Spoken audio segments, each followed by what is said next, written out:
What if I told you that lurking with your drone gear right now is something incredibly dangerous, that you really never give two thoughts to?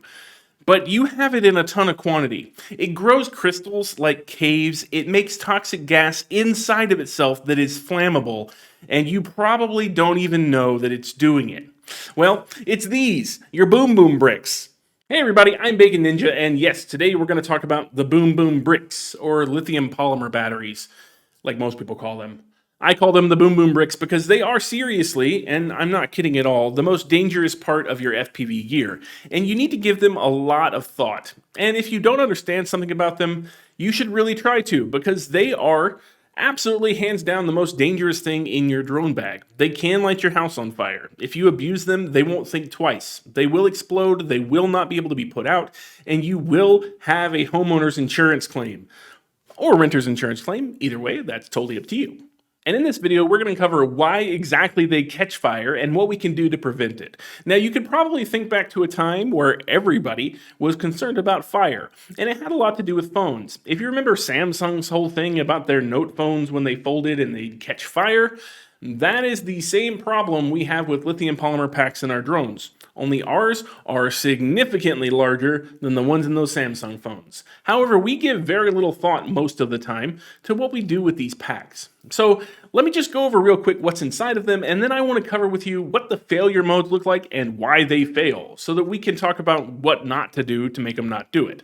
Now, as you can see in this diagram that I borrowed from the interwebs, there's a lot going on inside these packs. They're kind of a marvel of modern engineering. They're an accordion of different materials for the cathode, the anode, the separator sheet, the electrolyte, and the current accumulators. There's all kinds of stuff in there. Stuff you probably didn't even realize was inside of that. And that's all folded into each individual cell of something like a 6S pack. This has 6 individual cells in series, meaning that I add the voltage up, not the capacity. If they were in parallel, I would add the capacity. So we add them in series. There are 6 cells in here with 1200 milliamp hours in each cell. Each cell can go from 3 volts to 4.2 volts and outputs a maximum in series of around 25 volts. But the whole pack is 1200 milliamp hours because each cell is. If this were in parallel, this would be a 3.8 volt or a 4.2 volt pack at, I don't know, what's 6 times 1200? Whatever that is, the milliamp hour rating, because rather than add the voltage, we would add the milliamp hour rating if we were in parallel. But we use a lot of series packs because we want to crank it a voltage. There is a lot going in here though. And when you look at a battery that we buy for our FPV quads, you don't really get to see the chemistry. There are a lot of different chemistries for lithium polymer batteries, and we don't readily get that printed on the labels. The manufacturers buy these cells, maybe they make these cells, but a lot of them buy them from other manufacturers, and then they wrap their labels on it and they test them and they put them in series for us so we can get our 25 heaping hopping volts so we can do our flippy flops, but we don't really know what the chemistry is. For the most part though, what you're going to find is a polymerized or plasticized carbon and lithium goop glop on either side of the cell with a copper and probably an aluminum plate acting as the voltage actual collecting bits that connect to the power lead. And then in between that is the electrolyte, which is typically a gel, and right smack dab in the middle, keeping the positive and negative thing apart so that they don't immediately short out, is basically a sheet of very thin styrofoam. Yeah, the thing you put your coffee in, if you just take it and squish it and melt it, that's what's keeping your battery from blowing up. But that's okay though. All those materials are designed very specifically to do a very specific job inside of the LiPo. The anode and the cathode act as the positive and negative charged areas of the battery, and then the voltage accumulators, the current accumulators, aluminum and copper act as the things that actually physically let you hook up to the cells of a battery. And then the electrolyte facilitates the flow of electrons between the two charged sides, and there's the separator sheet in the middle to make sure only electrons go through. And if everything works out well and the battery is not physically damaged, everything's basically fine. But that is normally not what happens when we strap them to a quad. We beat the ever-living crap out of them, and then we charge them super fast, and then we discharge them super fast, which is really rough on a battery. We are the battery's biggest problem because the battery is not expecting what we will do to it. And there are a couple of really serious failure modes when it comes to lithium polymer batteries. And the first one is puff. And I don't mean puffcorn, even though this cheesy puff corn is actually pretty freaking delicious. What I actually mean is pack puff, like this. You can see I can kind of squish this pack. It is puffy. Well, what is the puff inside of there? Is it some kind of magical mystical cloud? No, it is oxygen and carbon dioxide. Because as we let the electrolyte break down, either by getting the battery too hot from pushing or pulling current too fast through it, or letting it sit around for an extended amount of time outside of a nominal range, which is usually 3.8 volts, otherwise known as storage voltage, the pack puffs. The electrolyte breaks down into its base components, one of which is oxygen. And then carbon dioxide, there's a lot of carbon inside of there, so it mixes with the carbon and makes carbon dioxide. But if you've forgotten about oxygen, it is super effing flammable, which is the primary reason why LiPos catch fire. It is never because they are shorted.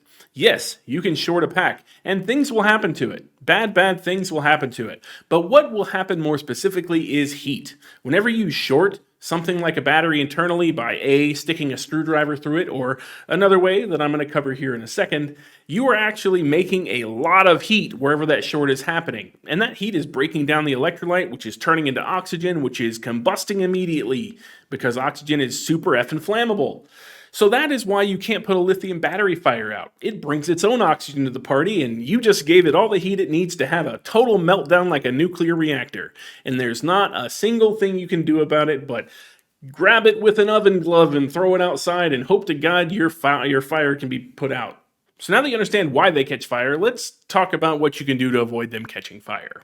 And the first way is to always charge them in a safe, protective enclosure, because like I said, you can't put a lithium polymer fire out because it is self-oxygenating. It will catch fire, stay on fire, and it will let you know when it's done. That is your only job, is to babysit it while it finishes boiling off what oxygen it can make.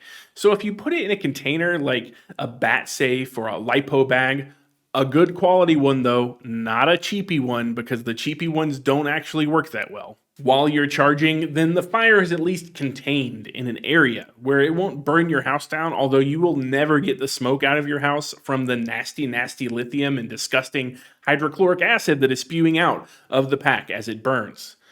It's really bad for you. So try to not let this happen. But if you're going to have it happen, at least have it happen in an enclosed container that you can do something about. They won't take your walls and carpet and furniture with it, because a LiPo fire absolutely will.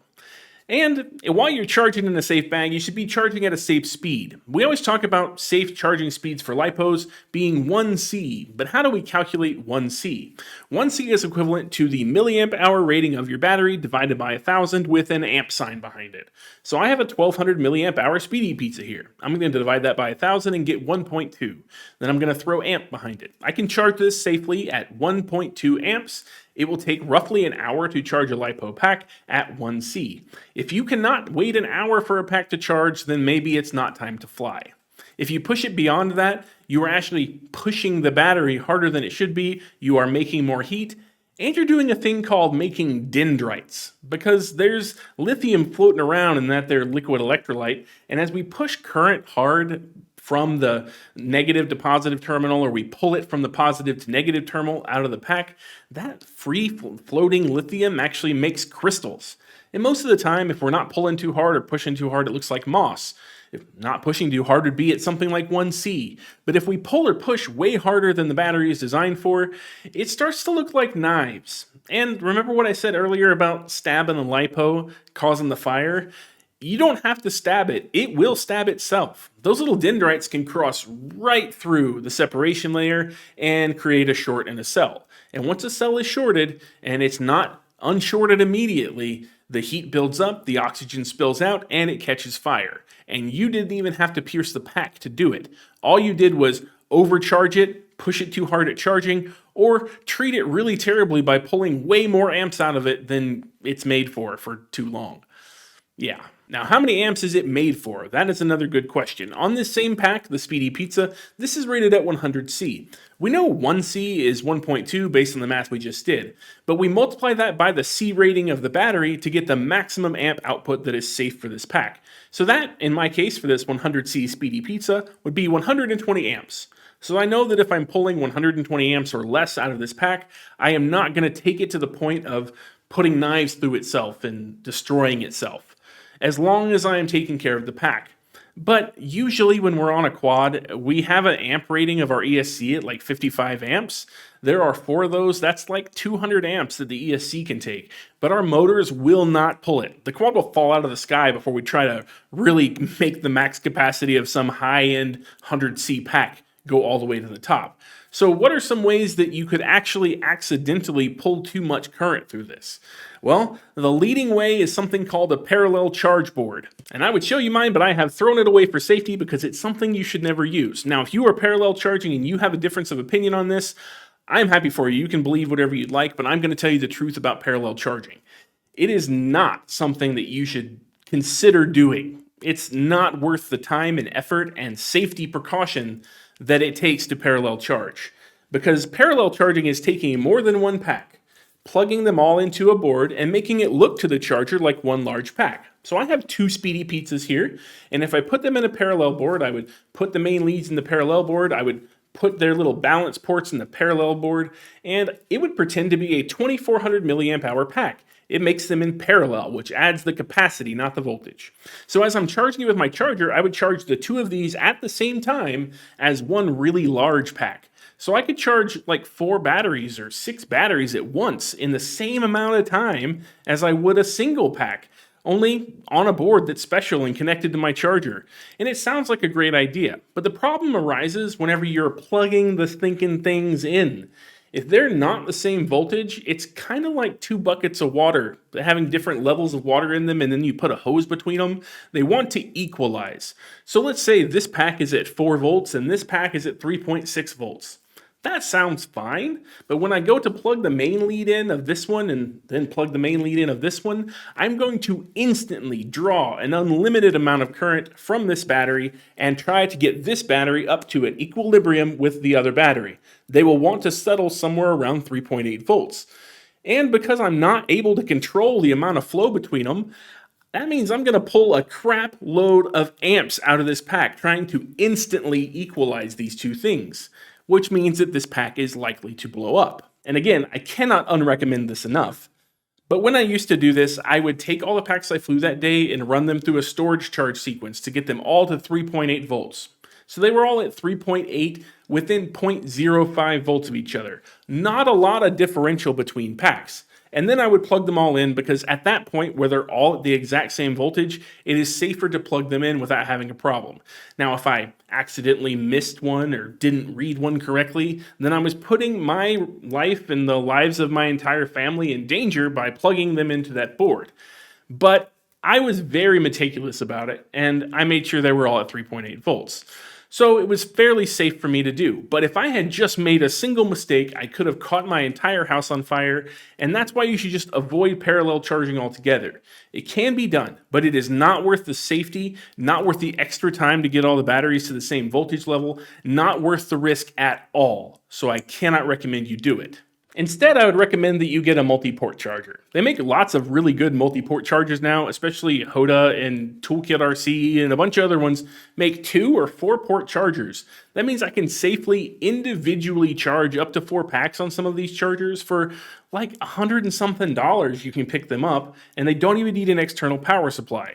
Instead of using a parallel board, I can have 4 individual channels, which is totally safe. They all charge individually as individual packs and do not need to equalize with each other at all. That is what you should be doing. So now you know you shouldn't parallel charge and you shouldn't charge over 1C because those things will inevitably cause a fire in your battery at some point if you are doing them. What about high volt batteries? Because those kind of skirt a line a little bit. And it's true, you'll see some packs like this tattoo here have a little HV. You probably can't see it in the camera. But that means this pack is meant to charge up to 4.35 volts instead of 4.2. But why is that? Remember I said earlier they don't really tell us the chemistry of the packs, they just sell us the packs and tell us the C rating? Well, that's why. It's the chemistry differences and the quality of materials. Tattoo, for one, is a very good brand of pack, and the material quality in here means that at 4.35 volts, nothing is going to degrade inside of this pack as quickly as it would for a pack that's not rated for it, like these Speedy pizzas. So if you're going to get HV packs, just be cautious that you're charging on something that won't go over 4.35 volts. Because, like I said, my Hoda charger, very good. You can also get super cheap chargers like this one here that I also cannot recommend. Yes, it will do the job. No, it will not complain about it. But the safety features in here are not nearly as good. See, it's really important when you're charging that the pack get pulled pretty frequently for the voltage state of each individual cell, because you should always be charging with the balance lead plugged in, running a balanced charge. And if you're doing that, your charger is monitoring the charge of every individual cell in the entire pack.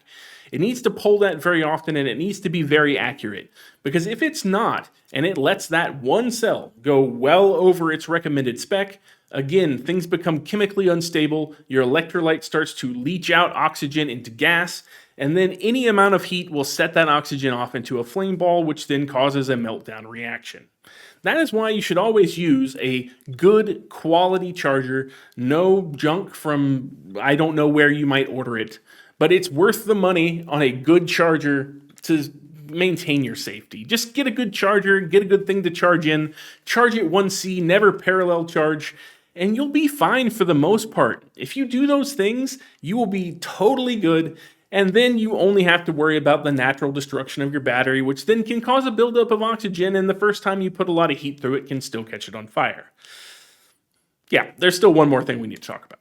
And that would be the nominal voltage of a LiPo pack, or storage charge, as most people call it, which is 3.8 volts for most chemistries. Almost all chemistries, we basically take 3.8 volts as the de facto standard for where storage charge should be. If you buy a new lithium polymer pack, it will come to you in the box at 3.8 volts. But why is that? Because a LiPo pack can go up to 4.2 volts or as low as 3.0. So why do they bother sending it at 3.8 every time? Because at 3.8 volts, these things are chemically stable. Chemically stable is important. I've said that a few times in this video. But basically, there are an equal number of positive and negatively charged ions of lithium on either side of the separator plate, so it doesn't want to naturally let them flow between in the pack while it's just sitting there. Because if you charge a pack to 4.2 volts and you let it set for a few days, it's pretty common knowledge that eventually that pack is going to be kind of saggy. It's going to lose some of its C rating or maximum current output rating, which is not untrue. It absolutely will. But that is because of chemical degradation in the pack. Again, things like the electrolyte break down and it starts to make them puff. Same thing if you leave them sitting around with too little voltage in them. In the opposite direction, it will still have electron flow and it will make things puff, and generally you'll lose some C rating. And as you lose C rating in a pack, and then you go to use it, the pack starts to get hotter. And what will happen eventually is that you'll have a very, very hot spot somewhere inside of a cell because of chemical degradation. You'll pull too much amperage through it, it'll get super hot, and then it'll kick off that chain reaction. So if a pack is starting to puff, and I don't mean small potatoes puff like I was doing here, I mean puff, like it's starting to split the wrapper kind of puff, like you're terrified that it might burst at any moment, you should stop using it. And if you physically damage a pack, you should stop using it. If that separator layer in the middle is damaged at all, then it will contribute to the same heat problem and short problem that will generate oxygen that will eventually catch fire. And a good way to test for that, if you have a lot of road rash on a pack, is to just give it ye olde sniff. Yeah, it's pretty easy to tell if the electrolyte is exposed to air. It smells kind of fruity. So if your pack smells fruity after a lot of road rash, or it's potato chipped really badly and it's puffy, you need to just destroy it. Honestly, I know these things are like $20-something and you want to keep them around, but if you're spending enough money on a charger to do it well and you've got a LiPo box, why run the risk of a road rash pack or a puffy pack still burning the thing down because you didn't want to save $20 by just getting a new pack? Yeah, you want to spend the money. I know it sucks, but these things are super dangerous. So if it has road rash and it's starting to smell fruity or it's puffy, it's time to retire it. And how do we retire LiPos? There are a couple of ways to get rid of ye olde LiPo battery. And again, do it safely. This doesn't mean stab it with a screwdriver. Do not stab it with a screwdriver. Hydrochloric acid comes out. Chlorine gas. A lot of other things come out that you don't want to sniff. No screwdriver stabby stab. Instead, you should use on your nice charger the destroy function. Most of the time it will work. You can plug your LiPo in, your balance lead in, and hit the destroy function, and it will run this thing safely down to 0 volts, where then you can snip off the main lead and take it to a battery recycler. Do not throw it in your trash can. Even though technically you can, it is super terrible for the environment, and you shouldn't.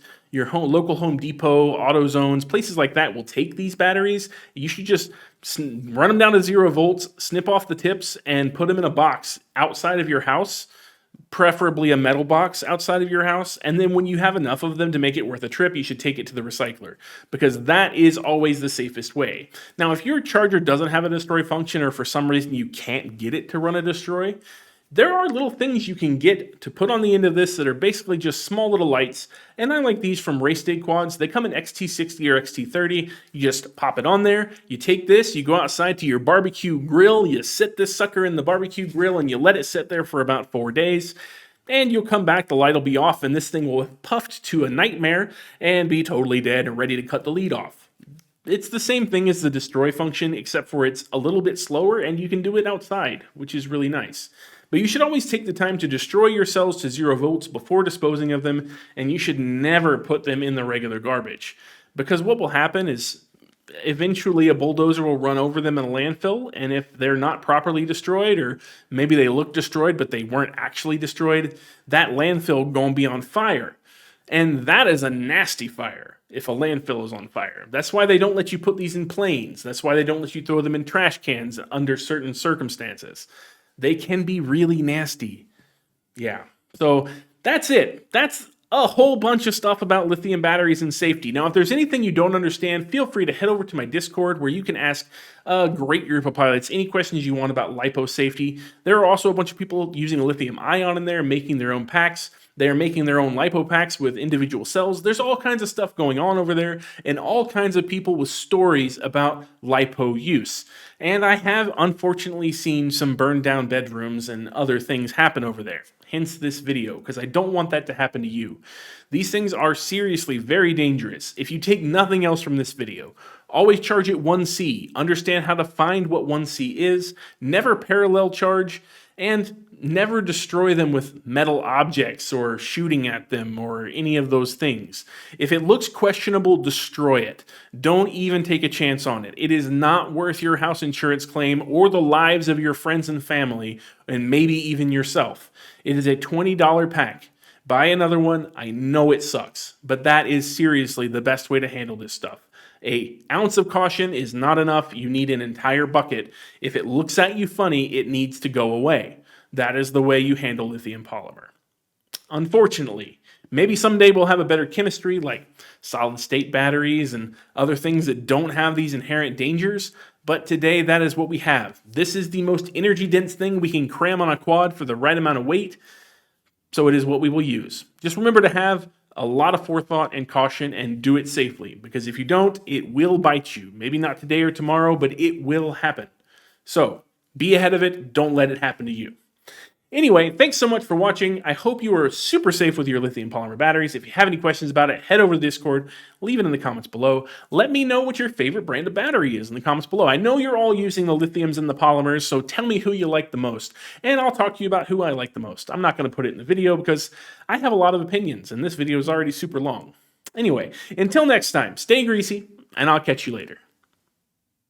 Now, while the list of patrons scrolls over my nasty little face here, I can guarantee you at least one of them has stabbed a LiPo with a screwdriver.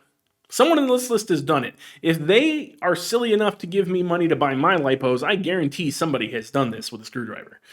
I can think of at least one person for sure that has done it.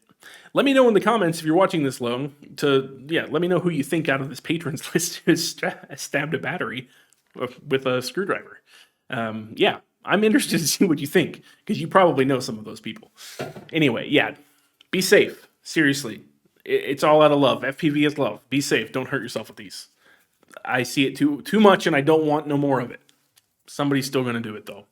Send all your buddies this video. Keep their houses intact.